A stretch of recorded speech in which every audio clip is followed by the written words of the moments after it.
ఎవరు మీరు? సార్ నేను దియాక అన్నాయను సార్. మరైతే వాళ్ళెవరు? కంప్లైంట్ ఇవ్వడానికి వచ్చా.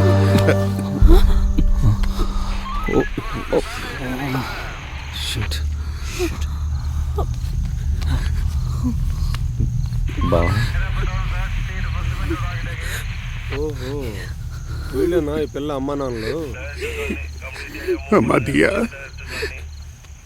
దియా,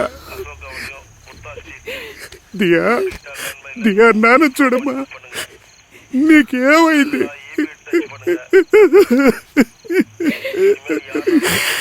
ఏంటో మాల రాయిలా కూర్చున్నా,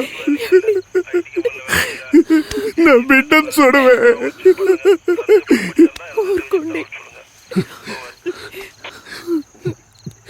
వాడేనా అమ్మా? వాడే నా బిడ్డని ఈ స్థితికి తీసుకొచ్చింది.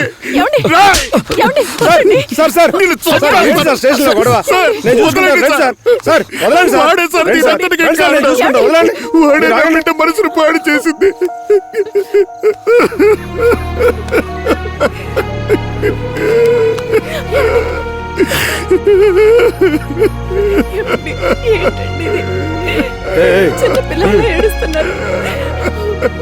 నేను నా బిడ్డ ఈ పరిస్థితిలో ఉండడం చూడలేకపోతున్నానే. భగవంతుడా, నా బిడ్డకా ఈ పరిస్థితి. మీరు ఏడవకండి, ఆ పనికి మరి దానికోసం మీరు ఎందుకండి ఏడుస్తారు? అలాగే మన బిడ్డ గురించి అలా అనుకో, అలా అనుకో. నేను ఏడవటం లేదు, నువ్వు ఏడవకు.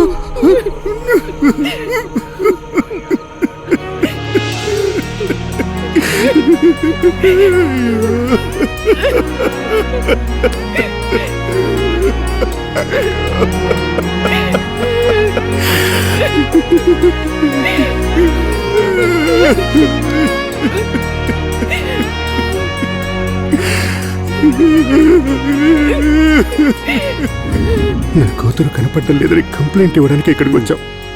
వచ్చి చూస్తే ఇక్కడ నా కూతురు తను పబ్లిక్ ఎగ్జామ్ రాయడానికి హాల్ టికెట్ కూడా ఇంకా మా చేతికి రాలేదు సార్. అందులోనే ఇష్యూ జరిగిందంటే నా బిడ్డ ఫ్యూచర్ పాడైపోతుంది.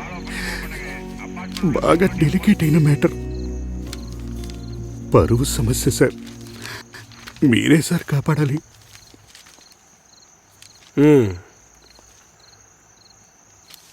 తీసుకెళ్ళండి, నేను చూసుకుంటాను.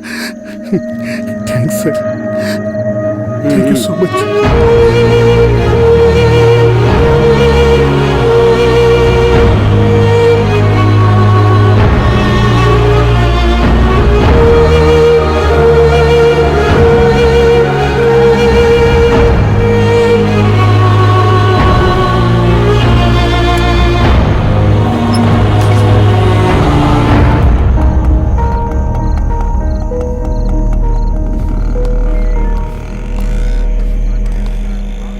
ఎరా, స్కూల్ పిల్ల వెనకాల పడుతున్నావే, నీకు సిగ్గులేదు? సార్ అమ్మాయి వీడి వెంట పడుతుంది సార్.